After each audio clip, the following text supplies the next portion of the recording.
ನಮಸ್ಕಾರ ವಿದ್ಯಾರ್ಥಿಗಳೇ, ನಮ್ಮ ಚಾನಲ್ಗೆ ಸ್ವಾಗತ. ಈ ವಿಡಿಯೋದಲ್ಲಿ ನೀವು ನೋಡ್ತಾ ಇದ್ದೀರಿ ಮಾರ್ಚ್ 2025ರಲ್ಲಿ ನಡೆಸಲಾಗುವ ದ್ವಿತೀಯ PUC ಸೆಕೆಂಡ್ PUC 2020 ಮಾರ್ಚರಲ್ಲಿ ನಡೆಸಲಾಗುವ ಎಕ್ಸಾಮ್ನ ಬಗ್ಗೆ ಒಂದು ಮಾಹಿತಿಯನ್ನು ಕೊಡಲಾಗಿದೆ. ಯಾಕಂತಂದರೆ ಈಗಾಗಲೇ ಭಾಳಷ್ಟು ಬದಲಾವಣೆಗಳನ್ನು ಮಾಡಿರುವಂಥದ್ದು ಶಾಲಾ ಪರೀಕ್ಷೆ ಮತ್ತು ಮೌಲ್ಯನಿರ್ಣಯ ಮಂಡಳಿ ವತಿಯಿಂದ ಭಾಳಷ್ಟು ಸುತ್ತೋಲೆಗಳು ಬರ್ತಾ ಇದ್ದಾವೆ.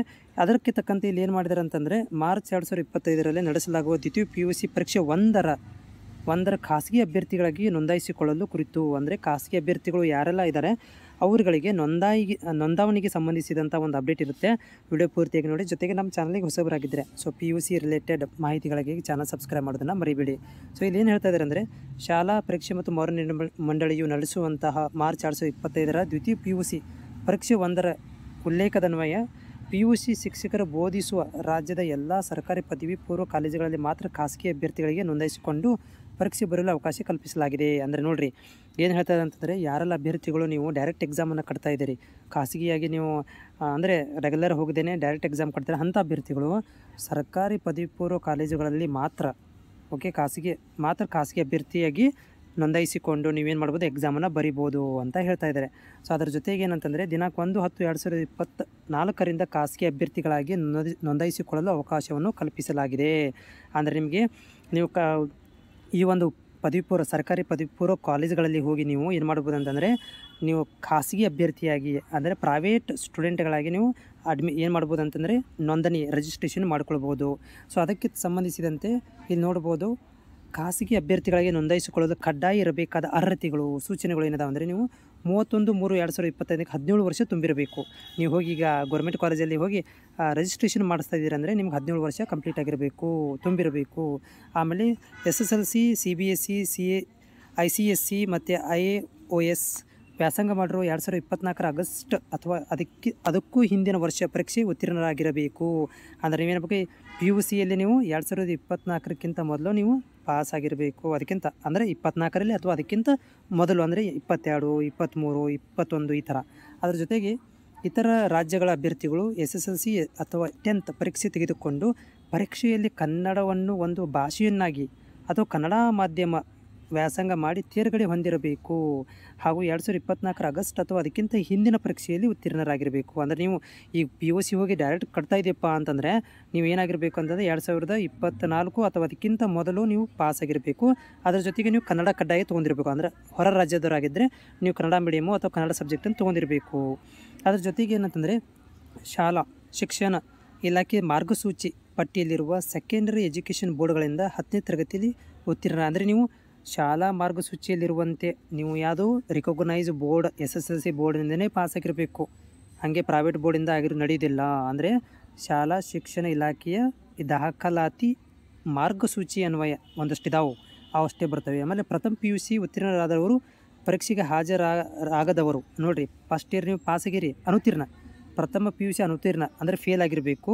ಪರೀಕ್ಷೆಗೆ ಹಾಜರಾಗದವರು ಅಂದರೆ ನೀವು ಎಕ್ಸಾಮ್ ಅಟೆಂಡ್ ಆಗಿರೋದಿಲ್ಲ, ಅಂಥವ್ರು ಏನು ಮಾಡ್ಬೋದು ಅಂತಂದರೆ, ಇಲ್ಲಿ ವ್ಯಾಸಂಗ ಮುಂದುವರಿಸುವವರು ಖಾಸಗಿ ಅಭ್ಯರ್ಥಿಯಾಗಿ ಹೆಸರು ನೋಂದಾಯಿಸಿಕೊಳ್ಳಬಹುದು. ಅಂದರೆ ನೀವು ಫಸ್ಟ್ ಇಯರ್ ಮಾಡಿ ಬಿಟ್ಟಿರ್ತೀರಿ, ಅಂಥವರು ಫಸ್ಟ್ ಇಯರ್ ಫೇಲ್ ಆಗಿರ್ತೀರಿ, ಅಂಥವರು ಏನು ಮಾಡ್ಬೋದು, ಇಲ್ಲಿ ನೀವು ರಿಜಿಸ್ಟ್ರೇಷನ್ ಸೆಕೆಂಡ್ರಿಗೆ ಎಕ್ಸಾಮಿಗೆ ರಿಜಿಸ್ಟ್ರೇಷನ್ ಮಾಡ್ಬೋದು. ಅದರ ಜೊತೆಗೆ ನೆಕ್ಸ್ಟ್ ಏನಂತಂದರೆ, ಇಲ್ಲಿ ಕರ್ನಾಟಕದ ರಾಜ್ಯದ SSLC ಪರೀಕ್ಷೆ ಉತ್ತೀರ್ಣಗೊಂಡು ITI, GOC, ಡಿಪ್ಲೊಮಾ ಇತ್ಯಾದಿ ಕೋರ್ಸ್ಗಳನ್ನು ಅನುತ್ತೀರ್ಣಗೊಂಡು ದಾಖಲಾಗಿ ನೀವು ಫೇಲ್ ಆಗಿದ್ದರೆ, ITIದಲ್ಲಿ ಫೇಲು, GOC, ಡಿಪ್ಲೊಮಾದಲ್ಲಿ ನೀವು ಅಡ್ಮಿಷನ್ ತೊಗೊಂಡು ಫೇಲ್ ಆಗಿದ್ದರೆ, ಅಂಥವರು ಕೂಡ ಏನು ಮಾಡ್ಬೋದು ಅಂದರೆ, ಇಲ್ಲಿ ವ್ಯಾಸಂಗ ಮುಂದುವರಿಸುವವರು ಖಾಸಗಿ ಅಭ್ಯರ್ಥಿಯಾಗಿ ಹೆಸರು ನೋಂದಾಯಿಸಲು ಅರ್ಹರಿರ್ತಾರೆ. ITI ಮಾಡಿದವರು ಕೂಡ ನೀವು PUCಗೆ ಏನು ಮಾಡ್ಬೋದು, ಸೆಕೆಂಡ್ PUCಗೆ ನೀವು ರಿಜಿಸ್ಟ್ರೇಷನ್ ಮಾಡಿಸ್ಬೋದು. ಓಕೆ, ನೆಕ್ಸ್ಟ್ ಏನಂತಂದರೆ, ಇಲ್ಲಿ ಅಂಧ ಅಭ್ಯರ್ಥಿಗಳಿಗೋಸ್ಕರ ಕೊಟ್ಟಿದ್ದಾರೆ. ಅಂಧ ಅಭ್ಯರ್ಥಿಗಳು ಕೂಡ ವಾಸಸ್ಥಳ, ಉದ್ಯೋಗ, ಅಂಧ ಶಾಲೆ ಇರುವ ಸ್ಥಳಗಳಲ್ಲಿ ಸಮೀಪದ ಸರ್ಕಾರಿ ಪದವಿ ಪೂರ್ವ ಕಾಲೇಜುಗಳ ಖಾಸಗಿಯಾಗಿ ನೋಂದಾಯಿಸಿಕೊಳ್ಳಬಹುದು. ಅದರ ಜೊತೆಗೆ ಏನಂದರೆ, ಕರ್ನಾಟಕ ರಾಜ್ಯದ ಎಲ್ಲ ಜಿಲ್ಲೆಗಳಲ್ಲಿ ಅಭ್ಯರ್ಥಿಯು ತನ್ನ ವ್ಯಾಸಂಗ ಸ್ಥಾನಕ್ಕೆ ಹತ್ತಿರವಿರುವ ಅಥವಾ ಉದ್ಯೋಗ ಕೊಡುವ ಸ್ಥಳಕ್ಕೆ ಸಮೀಪದಲ್ಲಿರುವ ಸರ್ಕಾರಿ ಪದವಿ ಪೂರ್ವ ಕಾಲೇಜಲ್ಲಿ ಮಾತ್ರ ಅಭ್ಯರ್ಥಿ ನೋಂದಾಯಿಸಬೇಕು. ಅಂದರೆ ದೂರ ಹೋಗಲ್ಲ. ಫಾರ್ ಎಕ್ಸಾಂಪಲ್ ಹುಬ್ಬಳ್ಳಿ ಧಾರವಾಡದವ್ರು ಹೋಗಿ ಬೆಂಗಳೂರು ಹೋಗೋದಿಲ್ಲ, ಆ ಥರ ಇಲ್ಲ, ನಿಮ್ಮ ಸಮೀಪ ಇರಬೇಕು. ಅದು ಅಲ್ಲಿ ಹೋಗಿ ನೀವೇನು ಮಾಡ್ಬೋದು, ಸರ್ಕಾರಿ ಕಾಲೇಜುಗಳಲ್ಲಿ ಹೋಗಿ ಈ ಒಂದು ರಿಜಿಸ್ಟ್ರೇಷನ್ ಮಾಡಿಸ್ಬೋದು PUC ಸೈನ್ಸ್ PUC ಎಕ್ಸಾಮ್ಗೆ. ಓಕೆ, ನೆಕ್ಸ್ಟ್ ಏನಂತಂದರೆ, ಇಲ್ಲಿ ಪಡಿತರ ಚೀಟಿ, ಆಮೇಲೆ ಮತದಾರ ಚೀಟಿ, ಬ್ಯಾಂಕ್ ಪಾಸ್ಬುಕ್ಕು, ಡ್ರೈವಿಂಗ್ ಲೈಸೆನ್ಸ್ ಇವುಗಳನ್ನು ದಾಖಲಾತಿಗಳನ್ನು ಸಲ್ಲಿಸ್ಬೋದು. ಅಲ್ಲಿ ಪ್ರವಾಸಿ ಪ್ರಮಾಣ ಪತ್ರ, ವಾಸಸ್ಥಳ ಖಾತರಿಗಾಗಿ ನೀವು ಇದರಲ್ಲಿ ಇರುವಂಥ ಯಾವುದಾದ್ರು ಒಂದನ್ನು ನೀವು ಸಲ್ಲಿಸ್ಬೋದು.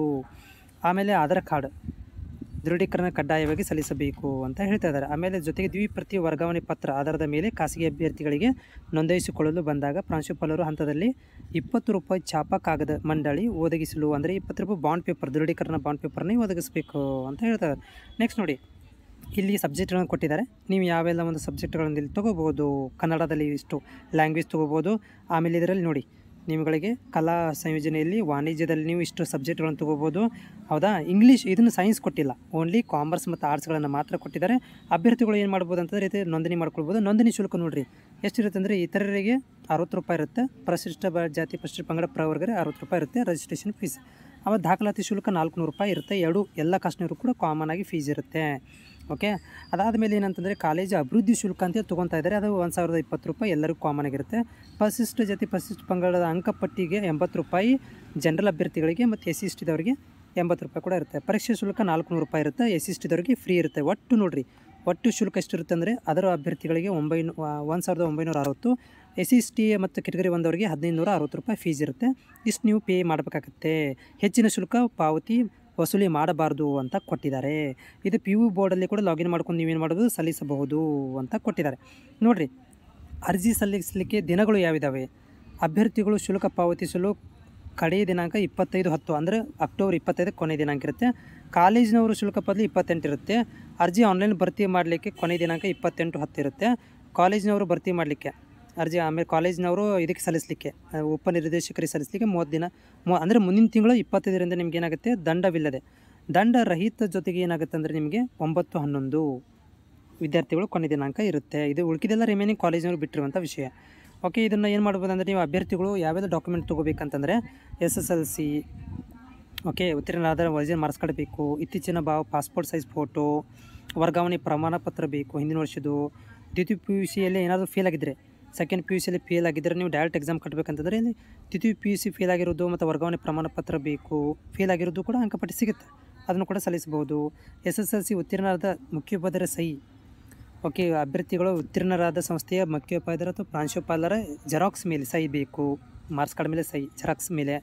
ಆಮೇಲೆ ವಿಳಾಸದ ಬಗ್ಗೆ ನೀವೊಂದು ಪೋಸ್ಟಲ್ ಲಗೋಟಿ, ಅವ್ರು ಹೇಳ್ತಾರೆ ಪೋಸ್ಟಲ್ ಲಗೋಟಿ ಕೊಡಬೇಕು ಅಂತ. ಆಮೇಲೆ ಅಂಗವಿಕಲರಿಗೆ ಜಿಲ್ಲಾ ಸರ್ಜನ್ಗಳಿಂದ ದೃಢೀಕರಣ ಪ್ರಮಾಣ ಪತ್ರ, ಜಾತಿ ಆದಾಯ ಪ್ರಮಾಣ ಪತ್ರ, ಆಧಾರ್ ಕಾರ್ಡ್ಗಳು ಇಷ್ಟೆಲ್ಲ ಬೇಕಾಗುತ್ತೆ.